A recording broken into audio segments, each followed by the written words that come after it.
Nosotros continuamos con la serie de Venga a tu reino y hoy nos corresponde un texto muy interesante que es el inicio del capítulo 9, donde Mateo inicia una serie de 3 milagros más. Y nosotros vamos a ver aquí cómo él empieza a mostrarnos a Jesús como uno ahora que tiene autoridad para perdonar pecados. Porque el mayor problema de todo el que está aquí, el mayor problema de la humanidad, hermanos, no es la falta de dinero, no es la falta de trabajo, no es la falta de un compañero, de una compañera, no es la falta de hijos, no es la falta de salud. El mayor problema que tiene y ha tenido toda la humanidad es el problema del pecado. El pecado es el mayor enemigo, nos separa de Dios, pero más aún nos envía eternamente al infierno. Y a raíz de esa realidad, probablemente todo el que está aquí, sin excepción, en algún momento se ha hecho esa pregunta: ¿cómo puedo yo ser perdonado de mis pecados? ¿Quién puede perdonar de mis pecados? ¿Quién puede? La respuesta es sí, hay alguien que puede, es Cristo Jesús, quien es Dios y quien tiene autoridad para perdonar pecados. Y como hemos venido siguiendo en la serie de Mateo, probablemente usted ha estado aquí la mayor parte de la serie, hemos notado que Mateo tiene una intención clara de mostrarnos a Jesús como aquel que tiene autoridad al enseñar. Usted recuerda al final del Sermón del Monte en el capítulo 7, cómo él dijo, la multitud dijo, este enseña como uno que tiene autoridad. Hemos visto en el capítulo 8 también cómo Jesús mostró su autoridad sobre la creación, la tormenta, ¿lo recuerda? Vimos la semana pasada cómo Jesús mostraba su autoridad sobre el reino espiritual y sobre los demonios. Y ahora Mateo nos muestra a Jesús como aquel que tiene autoridad para perdonar pecados. Yo no sé si usted puede verlo, pero Mateo es muy claro en lo que él está tratando de lograr. Él quiere enseñarnos que Jesús es el Mesías, es el Rey prometido, el Mesías esperado, pero sobre todo que Jesús es Dios. Es muy claro cómo Mateo, a través de esta serie de eventos, quiere mostrarnos a Jesús como alguien que no es un mero profeta, no es solamente un líder religioso, sino que es Dios. Así que a la luz de este texto, vamos a leer el texto. Vamos entonces a ver algunos personajes que aparecen en este texto y a la luz de esos personajes vamos a sacar algunas aplicaciones y luego de esas aplicaciones vamos a orar para que Dios nos ayude a responder en el sermón de hoy. Así que vayamos juntos otra vez al texto de Mateo capítulo 9, del versículo 1 al 8. Y no vaya muy rápido, observe el texto, tenga su Biblia abierta. Usted sabe que yo disfruto ir sobre la Biblia y que usted también pueda acompañarme con su propia Biblia. Versículo 1 del capítulo 9. Y subiendo Jesús en una barca, pasó al otro lado y llegó a su ciudad. Esa ciudad es Capernaum. Y le trajeron un paralítico echado en una camilla. Y Jesús, viendo la fe de ellos, dijo al paralítico: anímate, hijo, tus pecados te son perdonados. Algunos de los escribas decían para sí: este blasfema. Y Jesús, conociendo sus pensamientos, dijo: ¿por qué pensáis así? ¿Por qué pensáis mal en vuestros corazones? ¿Por qué? ¿Qué es más fácil? ¿Decir tus pecados te son perdonados o decir levántate y anda? Pues para que sepáis que el Hijo del Hombre tiene autoridad en la tierra para perdonar pecados, entonces dijo al paralítico: levántate, toma tu camilla y vete a tu casa. Y él levantándose fue a su casa, pero cuando las multitudes vieron esto, sintieron temor y glorificaron a Dios que había dado tal poder a los hombres. Es muy evidente que Mateo quiere darnos un mensaje claro en medio de la tensión que se genera con los escribas y fariseos. El mensaje del texto es muy claro: el Hijo del Hombre tiene autoridad para perdonar pecados. Hay algunas otras enseñanzas que vamos a ver, pero este texto tiene como mensaje central comunicarnos que el Hijo del Hombre tiene autoridad para perdonar pecados. Y a la luz de ese mensaje, nosotros queremos que este sermón sirva para animarnos. A la luz de esa realidad de que Jesús tiene autoridad para perdonar pecados, quiero que este sermón sirva para animarnos como cristianos a tener compasión por el necesitado, compartiendo el evangelio, la verdad de que solo en Jesús hay perdón de pecados. Así que a partir de ahora en el capítulo 9, yo sé que usted va a seguir viniendo a la serie, nosotros vamos a ver una serie de controversias y tensiones que se dan con Jesús y los fariseos. Esta es la primera y es la más importante. Aquí hay una tensión porque los escribas y los fariseos están diciendo, ¿quién es este si solo Dios puede perdonar pecados?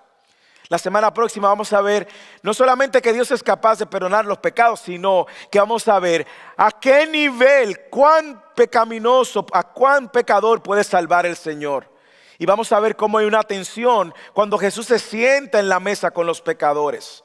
Y luego vamos a ver otra tensión cuando viene el tema del ayuno, pero esta es como la que abre la serie de argumentos y discusiones entre Jesús y los fariseos. Nosotros vamos a usar otros textos, otras historias de los demás evangelios que narran esta misma realidad. Vamos a ver la historia de Marcos, cómo Marcos la narra, cómo Lucas añaden elementos de manera que nosotros podamos tener una imagen completa de lo que sucedió en este día. Por ejemplo, Marcos es quien dice que Jesús estaba predicando en la casa de alguien. En Marcos capítulo 2, versículo 2 dice que se reunieron muchos, tanto que ya no había lugar ni aún en la puerta. Y él le exponía la palabra. Marcos es quien nos dice que ellos estaban en una casa escuchando la palabra de Dios. También Marcos es quien nos dice que 4 personas fueron quienes cargaron al paralítico. Mateo no nos da esa información. Pero Marcos nos dice que fueron 4 que llevaron al paralítico sobre sus hombros. Y Lucas nos dice que fueron 4 hombres. También vamos a ver que Marcos y Lucas nos dice la manera como el paralítico llega a tener acercamiento a Jesús. ¿Por qué? Porque ellos nos dicen que la casa estaba llena. Y es Marcos quien nos dice que ellos tienen que romper el techo y bajar al paralítico para que pudiera acercarse a Jesús. También Marcos nos dice, aunque Mateo solamente dice que ellos lo acusaron y dijeron este blasfema, es Marcos quien nos dice de qué manera estaban acusando a Jesús de que blasfemara, de que estaba blasfemando. Cuando Jesús dice, cuando los fariseos dicen, ¿quién es este? Solo Dios puede perdonar pecados. Blasfemo. Así que esos textos nos ayudan a tener una idea ahora mejor de lo que está sucediendo. Yo quiero que usted trate de buscar un espacio en esa casa y que usted trate de, así como, no sé si ustedes han visto el superlibro, la historia del superlibro, que el superlibro se abre y te lleva y te transporta a la historia del momento. Yo quiero que usted se imagine eso y que ahora el superlibro nos llevó y nos transporta a aquel momento y usted está ahí en medio de la multitud viendo todo lo que está sucediendo. La casa está llena, hace calor, me imagino. Hay fariseos y hay escribas escuchando a Jesús y todas sus palabras. Y hay un grupo de personas fuera que no caben. Y ahí hay 4 personas con un paralítico. Yo quiero que usted lo vea eso. Porque a la luz de esa escena vamos a ver lo que cada uno de estos actores, algunos anónimos, otros no, tienen que enseñarnos. Por ejemplo, uno de los actores de esta escena es una persona anónima. Este es el dueño de la casa. Alguien abrió la casa. Alguien abrió una casa. Ninguno de los textos nos dicen quién fue. Marcos sí dice que se oyó que Jesús estaba en casa, pero no dice en casa de quién. Algunos entienden que era la casa de Pedro, pero alguien abrió su casa para que Jesús viniera a predicar la palabra.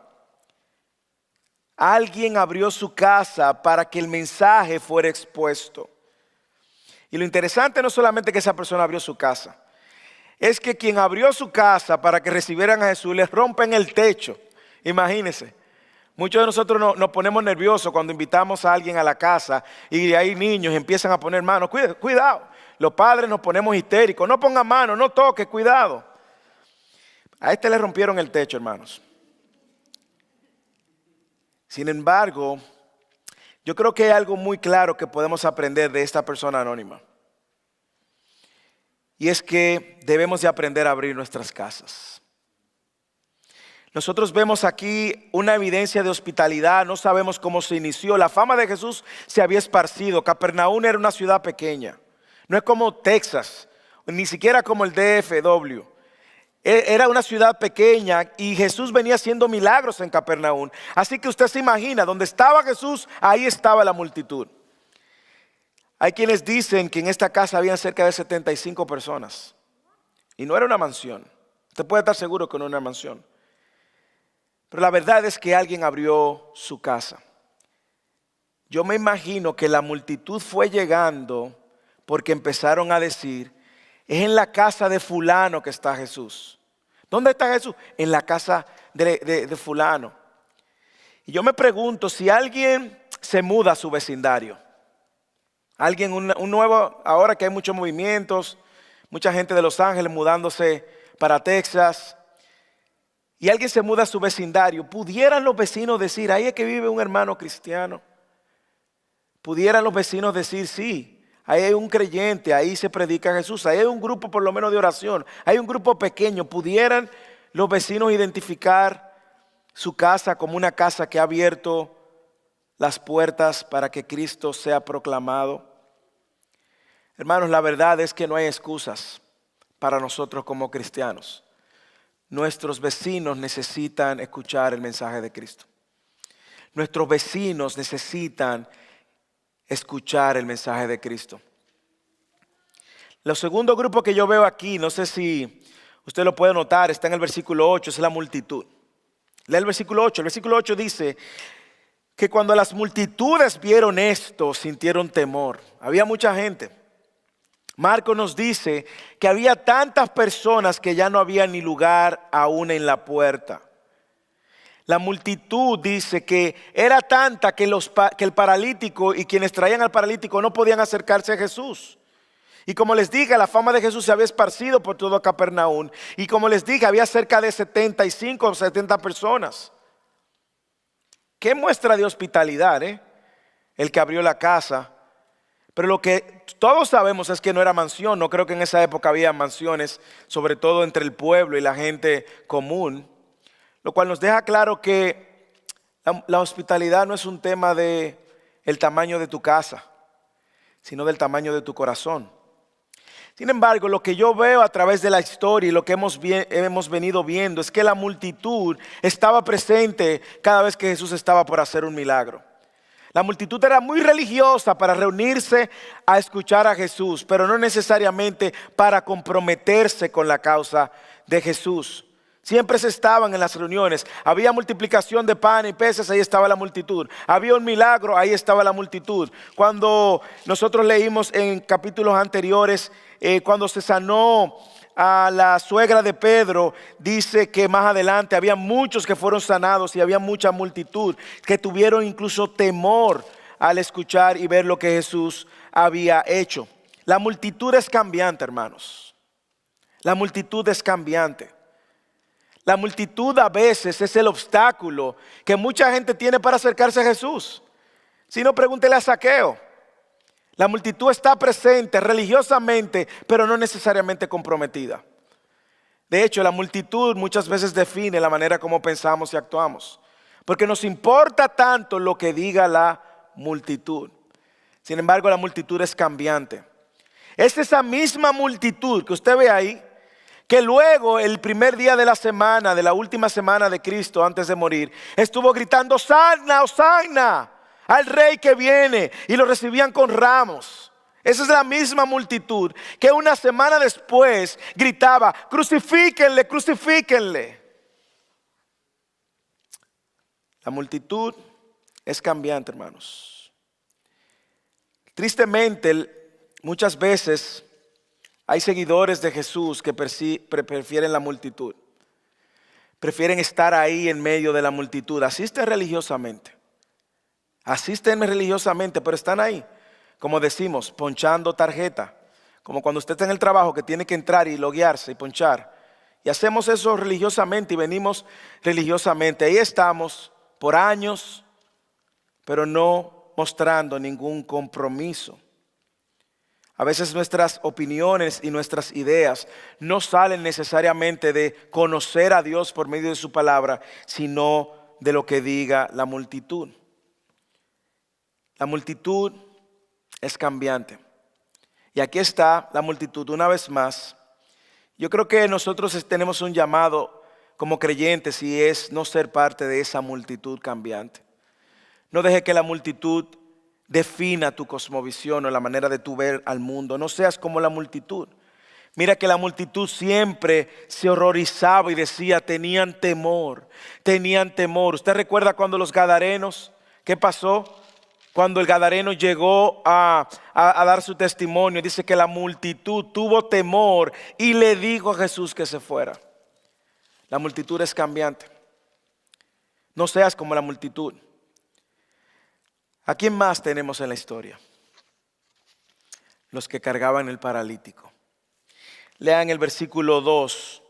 Y le trajeron un paralítico echado en una camilla. Y le trajeron, ¿quiénes? Bueno, Marcos es quien nos dice que 4 hombres le trajeron. Nosotros no conocemos el nombre de ellos. En el cielo probablemente. Los 4. ¡Hey! Pero no sabemos su nombre. Ahora, lo que sí sabemos por lo que Jesús dijo, sabemos varias cosas. Es que estos hombres tenían fe. Eran hombres de fe. Se caracterizaban por ser personas de fe. Jesús lo notó. Mire cómo dice el versículo 2. Y Jesús viendo la fe de ellos, sabemos que estos eran hombres de fe. Jesús pudo reconocer su fe. Yo me imagino cómo era la conversación de estos 4 hablando con el paralítico acostado en el camino y estos alimentando la esperanza del paralítico. No te preocupes, cuando llegues conocerás a uno que es capaz de levantarte de la camilla. Imagínese el paralítico mirando al cielo mientras los cargaban y estos 4 alimentándole su fe de quién es este hombre que es capaz de levantarme de esta camilla. Yo nací siendo paralítico y moriré siendo paralítico y estos hombres me están diciendo que hay alguien que puede cambiar mi presente y mi futuro. ¿Cómo se habrá dado esa conversación? Lo que sabemos es que estos tenían fe. Y tenían fe, no fe en la fe. Ellos no tenían fe en sí mismos tampoco. Usted ha escuchado ahora gente que te dice, ten fe, ten fe. ¿Pero fe en qué? Ten fe en ti mismo. No, eso no va a funcionar. Estos tenían fe en Cristo Jesús. ¿Qué más aprendemos de estos que cargaban al paralítico? Que eran hombres de compasión por el necesitado. Estos mostraron compasión. Estos hicieron y fueron una milla extra. Estos eran hombres que amaban al prójimo y tenían compasión por el necesitado. Estos eran valientes, dispuestos a asumir una responsabilidad para servirle a una persona que está en necesidad. Como yo les dije, Marcos dice que ellos rompieron el techo. Rompen el techo de la casa, crean el primer ascensor de la historia y bajan al paralítico. Y aquí se da este encuentro, Jesús y el paralítico. Wow, ¿cómo habrá sido aquel encuentro? Imagine por un momento cómo habrá sido un hombre sin esperanza, ahora encontrándose con el único que podía cambiar su presente y su futuro. ¿Cómo habrá sido este encuentro? La mirada de Jesús. Jesús mirando al techo, mirando al paralítico, la gente en la casa comentando y murmurando. ¿Qué pasó? Interrumpieron al maestro. Estos eran valientes. Y me encanta que Jesús dice que vio la fe de ellos. Hermanos, les digo algo. En ocasiones nosotros hacemos cosas para impresionar a la gente, pero estos no estaban para impresionar a la gente. Lo que menos le importaba era que la gente pensara. Estos impresionaron a Jesús con su fe. Hermanos y hermanas, tenemos la fe como estos. Si Jesús entrara a este salón y viera a cada uno de nosotros, pudiera decir, cuánta fe. pudiera el Señor asombrarse. Como dice Marcos, es Marcos 2 quien nos dice que Jesús, viendo la fe de ellos, quedó maravillado por la fe de ellos. Hermanos, tenemos compasión por el necesitado. O nos hemos convertido en indiferentes e ignoramos la necesidad. ¿Hay alguien a quien usted puede amar de esa manera sacrificialmente? ¿Hay alguien a quien usted puede servirle? Yo creo que hay una enseñanza que esto nos deja y es amar y servir sacrificialmente. Tener compasión por el necesitado. ¿Quiénes más estaban en la escena? ¿Usted lo puede ver? Los escribas. Los escribas. Usted lo puede ver ahí en la casa. Dice el versículo 3, y algunos de los escribas decían para sí, este blasfema.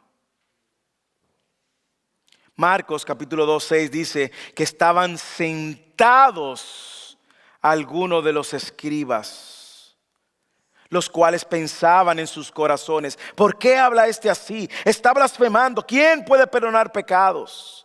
Sino solo Dios. Lucas nos dice que habían fariseos también.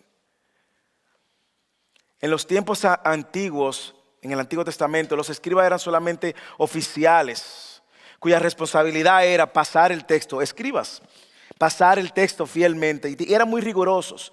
Pero cuando los judíos regresaron de Babilonia, recuerda cuando hablábamos de Esdras y Nehemías el año pasado, cuando ellos regresaron bajo el mandato de Esdras, es Esdras quien los organiza y los pone a ellos a hacer réplicas del Pentateuco y la ley, y eran muy rigurosos. Letra por letra, palabra por palabra, copiaban, que no se le quedara nada. Cuando iban a escribir el nombre de Jehová, Elohim, Adonai, se tenían que bañar y se tenían que hacer todo, porque eran muy cuidadosos.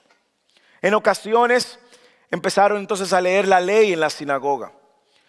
Gracias a su conocimiento de la ley, entonces se convirtieron en intérpretes naturales de la ley. No solo eran copistas de la ley, sino que también mantenían las tradiciones orales y las que ellos interpretaban también, como el Mishnah y el Talmud, que hablábamos hace unas semanas. Lucas nos dice también que habían algunos fariseos, y los fariseos eran un grupo diferente a los escribas. Estos eran más estudiosos de la ley y el Antiguo Testamento y las tradiciones rabínicas. Así que imagínese usted tener en su audiencia a la multitud y tener a escribas y a fariseos. Imagínese usted y que hablar de la ley teniendo a gente que ha pasado toda su vida leyendo la ley. ¿Cómo reaccionaron estos? Léalo, mírelo ahí en el versículo 3. Y algunos de los escribas decían para sí, este blasfema. Marcos dice que ellos decían cómo blasfemaban. ¿Quién es este? ¿Perdonar pecados? Solo Dios puede perdonar pecados. Ellos estaban correctos. Por primera vez los escribas y los fariseos dicen algo que es 100% correcto. Solo Dios puede perdonar pecados. Ellos lo sabían, Levíticos capítulo 24, y Jesús lo sabía. Ellos lo sabían y Jesús lo sabían. Ellos sabían Isaías 43, 25. Yo soy el que borro tus transgresiones por amor a mí mismo y no recordaré tus pecados. Ellos lo sabían. Ahora, ¿qué aprendemos de los escribas y de los fariseos? Escucha. Nosotros aprendemos que podemos tener todo el conocimiento intelectual de Dios y no conocer a Dios. Podemos tener todo el conocimiento también acerca de Jesús y no conocer a Jesús. Podemos pasar tiempo escuchando acerca de Jesús y no tener un encuentro con Jesús. Podemos pasar tiempo viniendo a la iglesia religiosamente y no conocer al Dios que adoramos. Me encanta que a diferencia de los que cargaron al paralítico, estos estaban sentados. ¿Usted ve el contraste? Los paralíticos trabajando y estos sentados. Estos son los que siempre cuestionan a Dios. Son los que dudan. Siempre tienen un pero. Y yo creo que todos en algún momento hemos tenido algo de fariseos y de escribas. Pero yo creo que hay un llamado a revisar nuestros corazones si vemos que tenemos conocimiento de Dios y no conocemos a Dios. Pablo decía, examinen su fe a ver si su fe es genuina. A los niños y a los que han crecido en la iglesia, a veces crecemos en la iglesia porque papi y mami nos traen, pero no necesariamente tenemos un entendimiento del Dios a que semanalmente adoramos y no nos interesa. Y desde que aparece la primera oportunidad, college, nos olvidamos. Ese era el Dios de papi y mami, pero no era mi Dios. Examinemos nuestros corazones. ¿A quién más tenemos en la historia? El paralítico. Versículo 2. Y le trajeron un paralítico echado en una camilla. El paralítico, hermanos. Por la historia sabemos que el paralítico tenía dos grandes necesidades. Tenía una necesidad física y tenía una necesidad espiritual. Y yo no sé si usted lo puede ver, pero Jesús lo primero que atiende es la necesidad más importante. ¿Cuál es la necesidad más importante? El perdón de sus pecados. Y déjame decirle, aunque el paralítico estaba paralítico físicamente, peor que esa condición, que era destinado a morir. No se imagine un paralítico como ahora, que tiene silla de ruedas, que tiene tecnología. No, es una camilla donde le van saliendo llagas en la espalda. Está destinado a morir, depende de la compasión de la gente. Su cuadro era un cuadro miserable. Y eso parece ser lo peor. No, había una condición peor. Estaba muerto espiritualmente. Y Jesús va y atiende la necesidad mayor, su crisis espiritual. A mí me encanta, como dice Jesús, viendo la fe de ellos, le dijo al paralítico, anímate, hijo, tus pecados te son perdonados. El paralítico siguió acostado por unos minutos, pero ya no estaba muerto espiritualmente. Y esa declaración de Jesús, decirle hijo, lo estaba en ese momento adoptando a la familia. Ya tú no eres un desamparado. Anímate, hijo, tus pecados te son perdonados. El paralítico siguió acostado, pero le digo algo, su estatus y su espiritual cambió y su futuro eterno cambió. Mire, él reacciona, levántate, toma tu camilla y vete a tu casa. Y levantándose se fue de la casa. Hermanos, Jesús no solo perdonó los pecados del paralítico, sino que salvó al paralítico.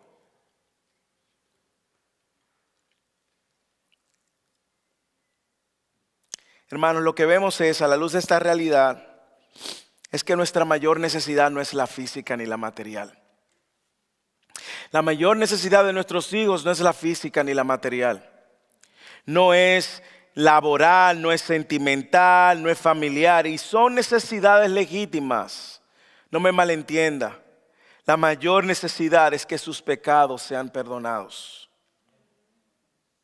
La buena noticia es que el Hijo del Hombre tiene autoridad para perdonar pecados pasados, presentes y futuros. Y es en Cristo donde encontramos el perdón de nuestros pecados. ¿A quién más tenemos en la historia? Al protagonista de la historia, a Jesús. A Jesús. El personaje central de la historia no es el paralítico. El personaje central de la historia no son los escribas, no es la multitud, es Cristo, el Hijo del Hombre. Leamos el texto completo otra vez. Y subiendo Jesús en una barca, pasó al otro lado y llegó a la ciudad. Y le trajeron a un paralítico echado en una camilla. Y Jesús, viendo la fe de ellos, dijo al paralítico, anímate, hijo, tus pecados te son perdonados. Y algunos de los escribas decían para sí, este blasfema. Y Jesús, conociendo sus pensamientos, dijo, ¿por qué pensáis mal en vuestros corazones? ¿Por qué? ¿Qué es más fácil? ¿Decir tus pecados te son perdonados o decir levántate y anda? Pues para que sepáis que el Hijo del Hombre tiene autoridad en la tierra para perdonar pecados. Entonces le dijo al paralítico, levántate, toma tu camilla y vete a tu casa. Y él levantándose se fue a su casa. Pero cuando las multitudes vieron estos, sintieron temor y glorificaron a Dios que había dado tal poder a los hombres. Aquí está el Hijo de Dios. Aquí está el Hijo del Hombre que tiene autoridad para perdonar pecados. La autoridad del Hijo del Hombre. La autoridad del Hijo del Hombre. Y hay algunas cosas, este texto dice muchas cosas acerca de Dios, pero hay algo muy claro que el texto enseña acerca de Jesús. Dice muchas cosas acerca de Jesús y de Él como Dios, pero hay algo muy claro que el texto deja, y es que Jesús es Dios, la deidad de Cristo. Cristo es Dios. Y hay tres componentes, solamente tres que voy a resaltar de la deidad de Cristo, de que Jesús es Dios. Lo primero es que Él es el Hijo del Hombre, Él es Dios que todo lo sabe. Él lo sabe todo. ¿Usted sabe cómo se le llama ese atributo? Omnisciente, omnisapiente, perdón. Él lo sabe todo. Omnisciente, omnisapiente, esa es la misma idea. Él lo sabe todo. Y aquí Él está dándonos a ver sus atributos de Dios. ¿Dónde lo veo? Bueno, cuando usted ve el contraste, Él ve la fe de los que llevaron al paralítico. Dice que Jesús, viendo la fe, Jesús sabía, nadie se lo dijo, Él lo sabía porque Él era Dios. Pero también, ¿qué más sabía? Sabía lo que tenían en el corazón los escribas. Cuando Él dice, y algunos de los escribas decían para sí. No era que los escribas lo estaban diciendo en voz alta. Ellos decían para sí, este blasfema. Y Jesús, dice el texto, conociendo sus pensamientos. Es evidente que Jesús sabía lo que había en el corazón de los que llevaron al paralítico, en el corazón del paralítico, en el corazón de la multitud y en el corazón de los escribas. Pero usted sabe que Jesús sabe lo que hay en su corazón también. Jesús no lo podemos engañar, hermanos. Nosotros no podemos venir con pose delante de Jesús. A Jesús no lo vamos a engañar. Él sabe lo que usted está pensando ahora. Él sabe lo que usted está pensando, si usted está aquí, si no está aquí, si su mente está en lo que va a hacer después. Él lo sabe. Yo no, Él lo sabe. Porque Él es Dios. Es omnisciente, todo lo sabe. Omnisapiente, todo lo conoce. Él lo sabe. Él sabe dónde está nuestro corazón, Él sabe dónde están nuestros afectos, Él sabe dónde están nuestras decisiones que vamos a tomar. Todo Él lo sabe. Por eso es que no podemos venir delante del Señor con poses, privando en que le vamos a ocultar al Señor algo. Nada podemos ocultarle. Segundo, Él es el Hijo del Hombre. El Hijo del Hombre es Dios que perdona los pecados. Solo Dios tiene esa capacidad. Anímate, hijo, tus pecados te son perdonados. La declaración de perdonar pecados no era algo ligero, hermanos. No era algo ligero. No era un comentario cualquiera. Era una declaración de deidad.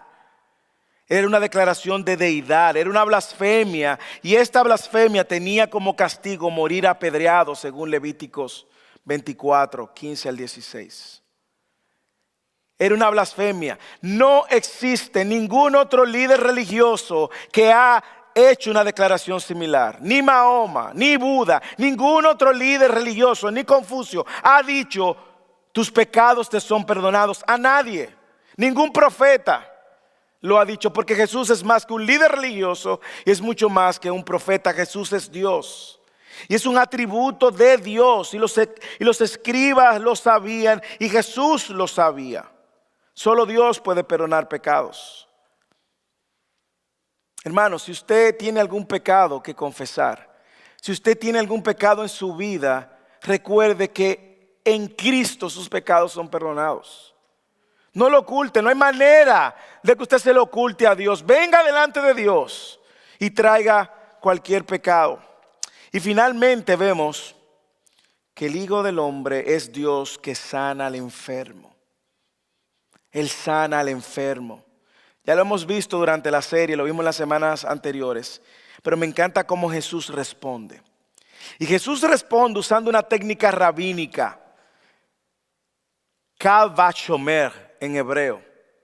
No necesito que la aprenda. Lo que quiero que usted sepa, que esta técnica rabínica lo que persigue significa de lo difícil a lo fácil. Si una persona es capaz de hacer lo difícil, por supuesto es capaz de hacerlo fácil. Mis hijos, por ejemplo, mis hijos ya hacen Lego de miles de piezas. Si usted le da un Lego de 300 piezas, claro que lo va a hacer. No se preocupe si pregunte, pero ¿podrán hacer un Lego de 300 piezas? No, han hecho Lego de 5,000 piezas. Eso es lo que Jesús está haciendo ahora. Y mire ahora cómo el versículo 5 lo dice y usa esta técnica rabínica. Jesús me encanta porque usa la técnica y el lenguaje que ellos entienden. Versículo 5, ¿por qué? Dice Jesús. ¿Qué es más fácil? ¿Decir tus pecados te son perdonados o decir levántate y anda? ¿Qué es más fácil? Y Jesús con esto estaba dejando muy claramente lo que él iba a hacer para validar su deidad y también que él era el Mesías. Porque el perdón de Dios es algo interno, ¿ok? Yo puedo decir eso. Bueno, todo el que viene de una cultura católica como nosotros saben que el catolicismo, usted va, se confiesa con el cura le dice, reza tanto Padre Nuestro y tanto Ave María y tus pecados van a ser perdonados. Eso es muy fácil, pero no hay manera interna, es interno, no hay manera externa de verlo. ¿Ok? No hay manera, es fácil yo decir eso. Ahora, lo que no es fácil es yo delante de la multitud decirle, levántate y anda. ¿Por qué? Porque si ese paralítico no se levanta, yo quedo como un falso. Y eso es lo que Jesús está haciendo. Si el paralítico no se levanta, va a exponer, a presentar y a poner a Jesús como un engañador. Sin embargo, lo que me encanta es que aquí hay dos declaraciones. ¿Cuáles son, Moisés? Una declaración, tus pecados te son perdonados. Otra declaración, levántate y anda. Dos declaraciones. ¿Qué tienen en común? Las dos declaraciones tienen algo en común y es que solo Dios puede declarar perdonado los pecados del hombre y solo Dios, el Creador, puede sanar el cuerpo físico con su palabra. Solo Dios. Entonces, escuche, si Jesús puede sanar a un hombre por el poder de su palabra, está validando que Él es Dios. Y si Él es Dios, está entonces en la habilidad de perdonar pecados. Y eso es lo que está sucediendo aquí. Él le dice, tus pecados te son perdonados. Viene la crisis. ¿Qué es más fácil? Ustedes están blasfemando, pero ¿qué es más fácil? Claro que es más fácil decir tus pecados te son perdonados que decirle al paralítico, levántate y anda. Ahora, ¿por qué Jesús ahora viene y hace el milagro? Léalo en el versículo 6. Y de eso se trata el sermón y es el título del sermón, la autoridad del Hijo del Hombre. Pues para que sepáis que el Hijo del Hombre tiene autoridad en la tierra para perdonar pecados, entonces dijo el paralítico, levántate, toma tu camilla y vete a tu casa. Hay mucho, yo le dije, el Hijo del Hombre es una declaración mesiánica que ellos conocían bien. Daniel capítulo 7, es esa declaración que cuando usted va a Daniel capítulo 7, el versículo 13 y 14, habla de aquel a quien Dios le ha entregado dominio, autoridad, poder por los siglos y los siglos. Ellos sabían bien. De hecho, es la declaración, la autoproclamación preferida por Jesús, el Hijo del Hombre. 81 veces aparecen en el Nuevo Testamento. Y Él dice, para que sepan que el Hijo del Hombre tiene autoridad, levántate, lo más difícil está hecho. Y si lo más difícil está hecho, perdonar tus pecados, no solo decirlo, sino que ya también está hecho, porque yo soy Dios. Me encanta que esto es la manifestación de Isaías 35:6. Entonces el cojo saltará. Es el Salmo 103, versículo 3 en acción. Él es quien perdona todas tus iniquidades, el que sana todas tus dolencias. Ambas cosas están sucediendo aquí. Él perdona tus iniquidades y sana tus dolencias. Jesús no solo está validando que Él es el Mesías, Él está validando que Él es Dios. Ahora me encanta la obra impresionante de Jesús. Este paralítico llegó como un miserable y salió ahora como coheredero del reino. Llegó cargado por 4 y sale cargando su propia cama. Llegó muerto espiritualmente y salió vida espiritualmente. Llegó como enemigo de Dios y salió como hijo de Dios, hermanos. Esa es la obra de Cristo. Solo Dios puede hacer eso. Hermanos, ¿con cuál de los personajes de la historia usted se identifica? ¿Usted se identifica con el que abre su casa para que otros vengan a escuchar de Jesús? ¿Usted se identifica como uno que tiene fe y compasión por el necesitado para atraerlo a encontrarse con Jesús continuamente? ¿O con los escribas que vienen religiosamente, escuchan y critican? Probablemente con la multitud. Estás ahí viniendo religiosamente, escuchas, pero no das un paso hacia adelante por la causa de Cristo. O probablemente tú estás como el paralítico. Alguien te trajo, alguien te invitó y tú viniste. Si esa es tu condición como el paralítico, la buena noticia es que Dios no quiere que te quedes paralítico. Porque no solo estás paralítico, estás muerto y en Cristo hay vida y vida eterna. ¿Qué hago con esta historia, pastor? 3 cosas y con esto termino. Lo primero es, ten compasión por el necesitado. Ten compasión por el necesitado. Y déjame decirte algo, el necesitado no es solo el que necesita materialmente. El que está muerto espiritualmente está necesitado. ¿Cómo muestro esta compasión, pastor? Por el necesitado. 1, abre tu casa, sé hospitalario. Abre tu casa para que otros escuchen del Evangelio de Cristo. Nosotros tenemos 5 grupos, 5 casas abiertas ahora mismo. Usted puede quizás llevar a alguien a esa casa.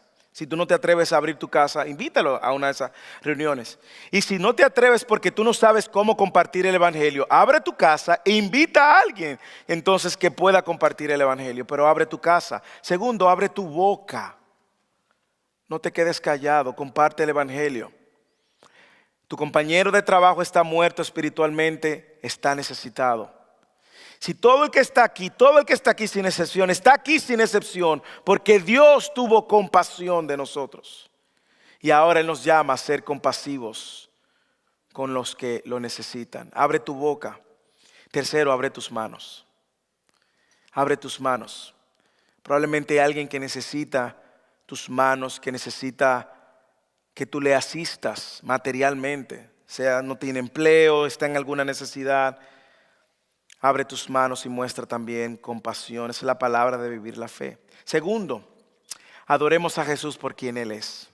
Adoremos a Jesús por quien Él es. Él es el Hijo del Hombre con autoridad para perdonar pecados. Jesús es Dios. Hermanos, mire, nosotros no aceptamos ninguna corriente religiosa que trate de decirnos lo contrario. Jesús es Dios y solo Dios perdona, solo Dios salva, solo Dios sana, hermanos.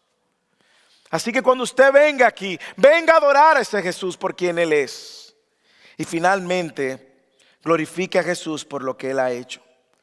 Glorifique a Jesús por lo que Él ha hecho. ¿Qué Él ha hecho, hermanos? El mayor problema que tú tenías en la eternidad de tu vida, en la existencia de tu vida, era el problema del pecado. Y Jesús fue a la cruz, toma nuestro lugar y recibe toda la ira de Dios para que ahora los que creen en Él no reciban la ira de Dios. Así que glorifiquemos a Dios por lo que Él ha hecho. Él ha perdonado todos nuestros pecados, pasados, presentes y futuros. Piensa en un pecado. Te invito a que pienses en un pecado que tú has cometido. O que quizás estás cometiendo. Piensa en uno. Quizás uno que tú sientes vergüenza. Y por la vergüenza te sientes culpable. Hermanos, Cristo pagó por ese pecado. En la cruz Cristo clavó todos tus pecados, por más sucio que sea, aunque tú mismo digas, no, que yo lo mismo no me perdono, tú no te vas a poder perdonar. Cristo te perdonó. Y esa es la buena noticia del Evangelio. No dejes, si estás en Cristo, no dejes que la culpabilidad te robe el gozo que da el haber recibido el perdón de nuestros pecados. Nosotros lo decimos y lo hemos dicho, todos los días de tu vida, aquellos que están en Cristo, todos los días, cuando tú te sientes frío, cuando tú te sientes caliente, cuando tú te sientes más cerca o cuando te sientes más lejos, si tú estás en Cristo, todos los días Cristo te ve igualmente santo. No por ti, sino por Cristo, por lo que Cristo hizo. Finalmente, quizás tú no eres creyente y estás aquí visitándonos. Quizás ahí estás en medio de la multitud. No eres un seguidor de Cristo. Estás ahí porque vienes y te sientes bien. Quizás es como la multitud que tú vienes porque estás en medio de una necesidad. Y como tú estás en medio de una necesidad y en medio de los apuros, entonces como la multitud tú te acercas a Jesús, pero te acercas más por la bendición de Jesús que por Jesús mismo. Dios te está llamando, sal de la multitud. O quizás tú estás como el paralítico, alguien te trajo. Sucede mucho con nuestros hijos, que nosotros los traemos. Ven a Jesús. Ven a Jesús, entrega tu vida a Jesús, ríndete al señorío de Jesús. Ninguna otra religión del mundo podrá ofrecerte perdón por tus pecados. ¿Por qué? Porque nuestros pecados es contra Dios, un Dios eterno, completamente santo. Nuestros pecados es contra Dios primero. Por eso solo Dios puede perdonarnos. Así que ven a Cristo, entrégate a Cristo. Y si ya tú estás en Cristo, recuerda, ten compasión por el necesitado. Abre tu casa, abre tu boca, abre tus manos. Segundo, adora a Dios por quien Él es. Jesús es Dios. Y tercero, glorifica a Jesús por lo que Él ha hecho en tu vida. Oremos. Padre.